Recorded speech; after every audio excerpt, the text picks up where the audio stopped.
games. Say what you want, okay? They blew a 2-touchdown lead against Cincinnati. They let the Giants build up a big lead against them.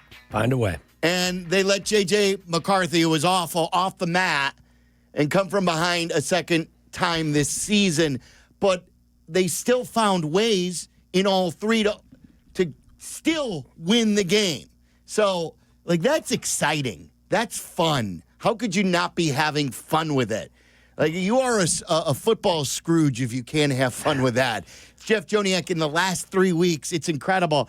Todd Furman tweeted this, too, to Carmen and me earlier today. He said, the Bears are let's see here. Where is it? The Bears now have 5 wins when trailing in the final 2 minutes of the season. 5. When they've been trailing in the last 2 minutes of the game.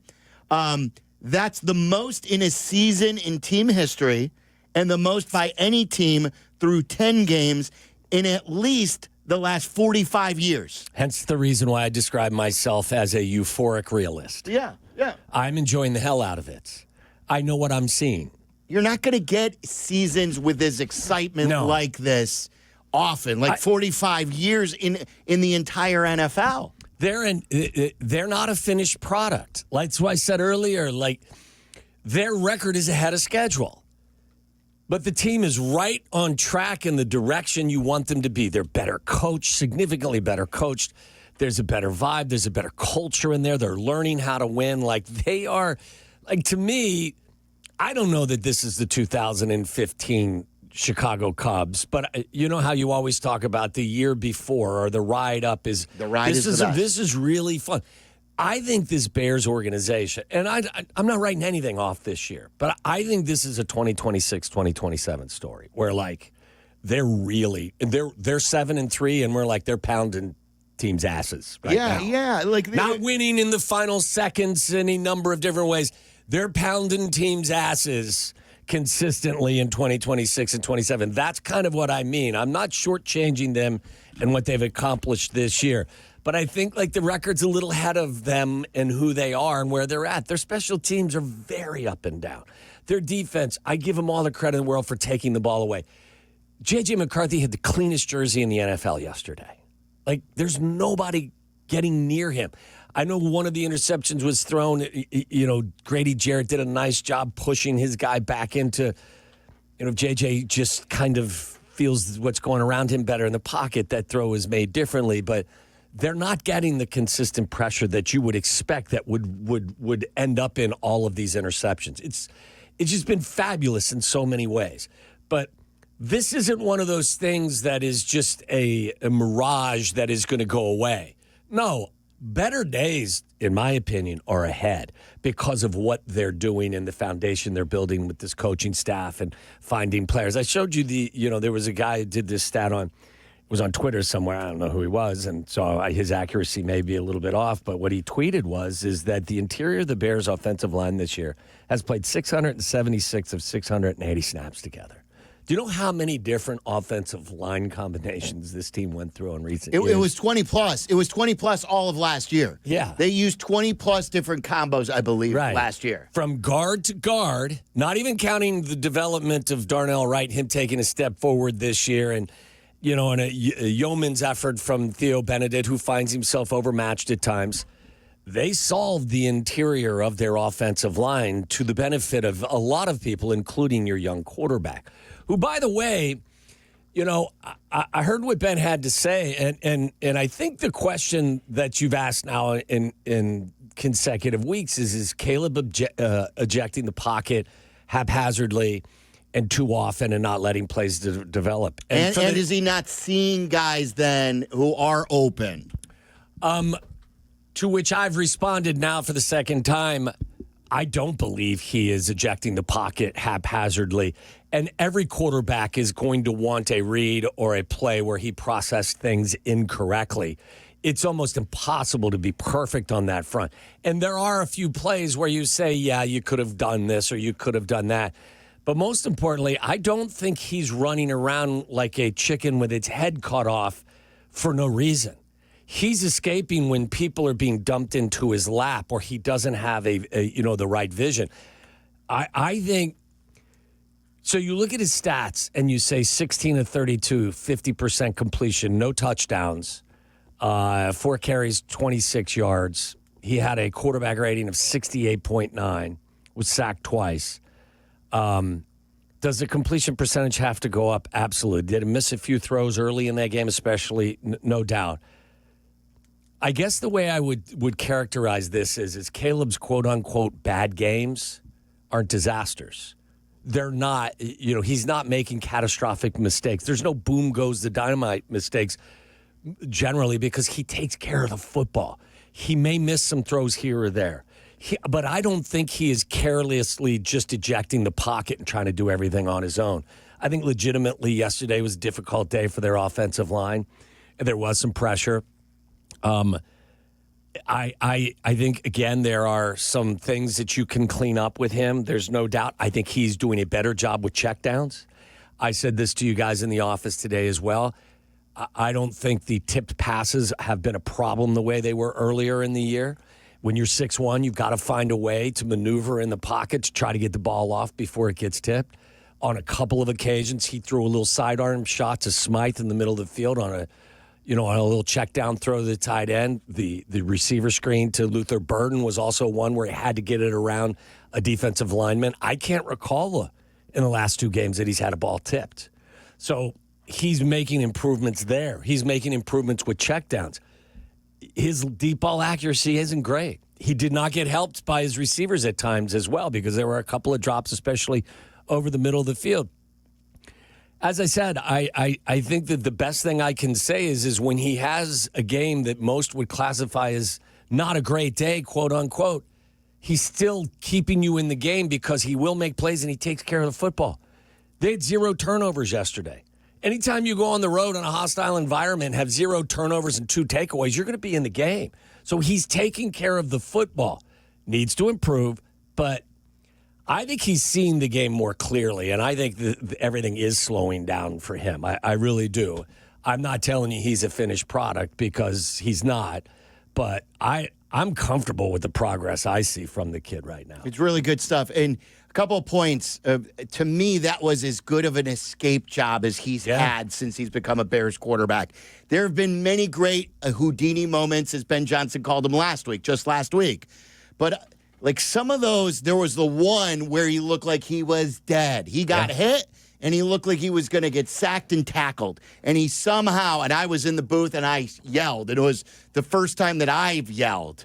And while I've been in the booth, like the first half yesterday, there were like 2, 3, 4 plays like that, including the one with the exclamation mark. The other part of what you mentioned, those deep balls to play both sides here. And somebody asked us about it on the pregame show as well. Yeah, like it's not a layup like in basketball, but it's an open 3. Yeah. You're not going to make every open 3, but you've got to make the majority of your open 3s. 40%. When you're wide open from 3, it's got to be in the NBA. Good 3-point shooters shoot 40 in general. Open 3s are probably way higher, the ones that you're wide open. When Caleb is time and when the wide receiver is open, he's got to hit those more than he misses. No and, doubt. And I don't think he's hit any. I don't think so either. I think the flea flicker was one that we talked about. Yeah. That is an area that must improve going forward. Well, if you don't, you'll never elevate yourself to one of the guys that consistently wins games because of. Yeah. You'll have moments where you do,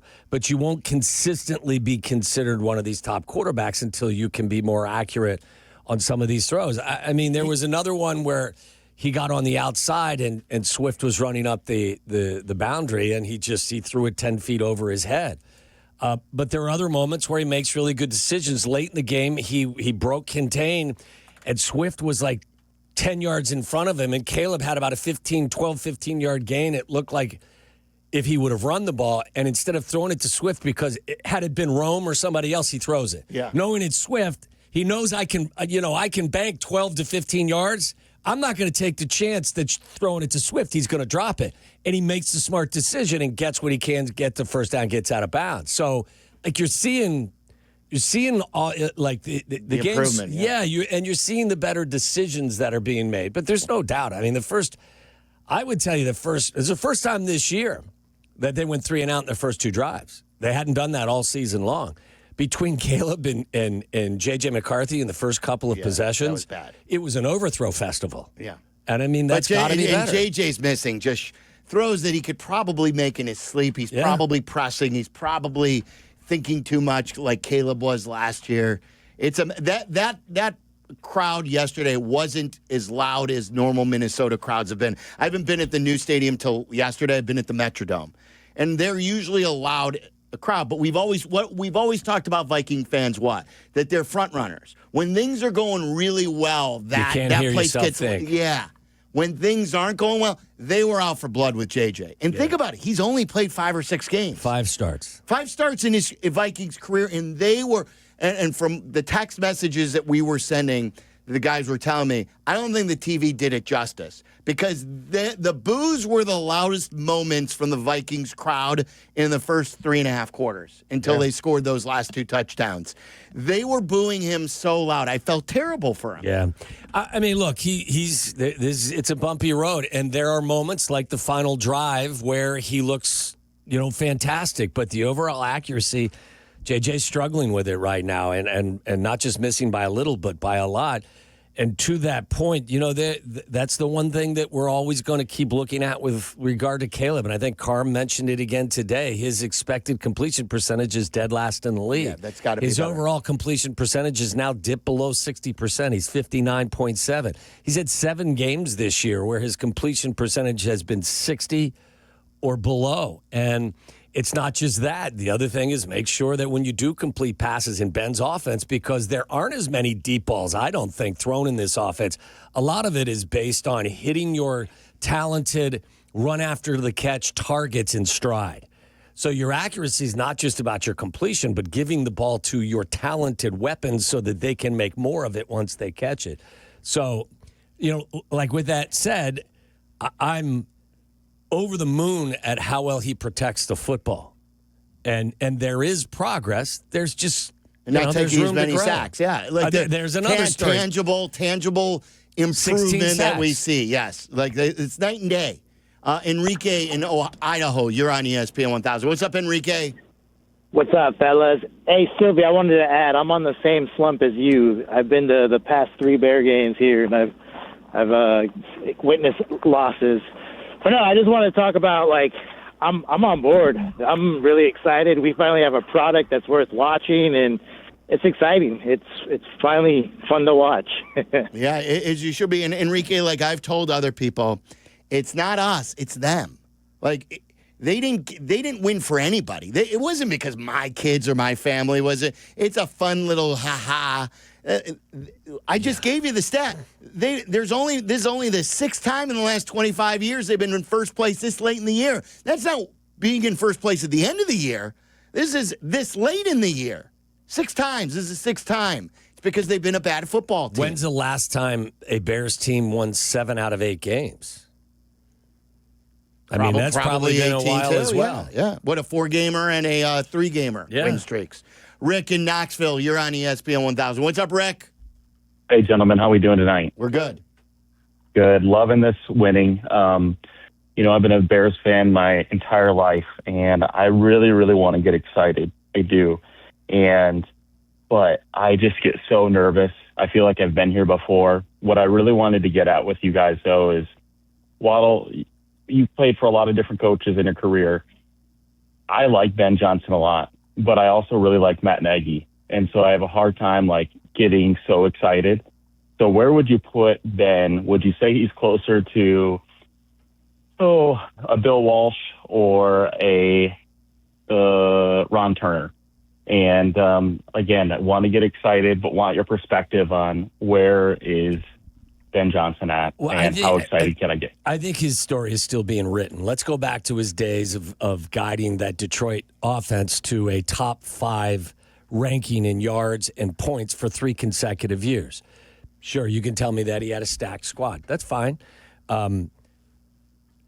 He still had a top 5 offense all 3 seasons. Now, I mean, some of the numbers, I think, go down in this game because their totals weren't what they have been in the past. But this is still going to be a top 10 offense in yards and points. the numbers may come down a little bit, but at the 10-game mark, to have a top 10 offense, this is more sustainable than Matt Nagy. I just think he's a better coach. This is his offense. Matt Nagy was, in a lot of ways, deferring to Andy Reid when they were in Kansas City. So I can't sit here and tell you Ben Johnson's the second coming of Bill Walsh. Bill Walsh is one of the best offensive minds in the history of the sport. 15, 20 years from now, will we say the same thing about Ben Johnson? I don't know. All I know You know is who's made that comparison, though, nationally? Is Rex Ryan. Yeah. Rex Ryan did that back when he was with Detroit. He goes, this is the modern-day Bill Walsh. Like, and we'll see. Like, we're like you said, to use your term about Caleb, we're over the moon with Ben. And like he didn't call a great game yesterday or even the game before. There were some play calls, and I think the offensive coordinator job, you're always going to get questioned. But I thought he's had better games than the last two. But I think he does everything as far as accountability, command, and knowing how to call a football game and develop players. Yeah, as well. I think you're in great hands. I really do. So I would.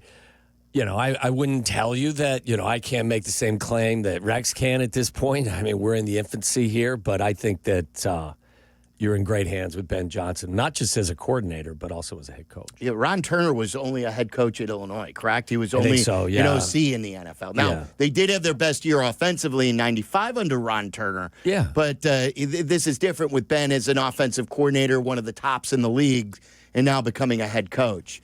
Dave is in Woodridge. You're on ESPN 1000. What's up, Dave? Hey, guys. Thank you for taking my call.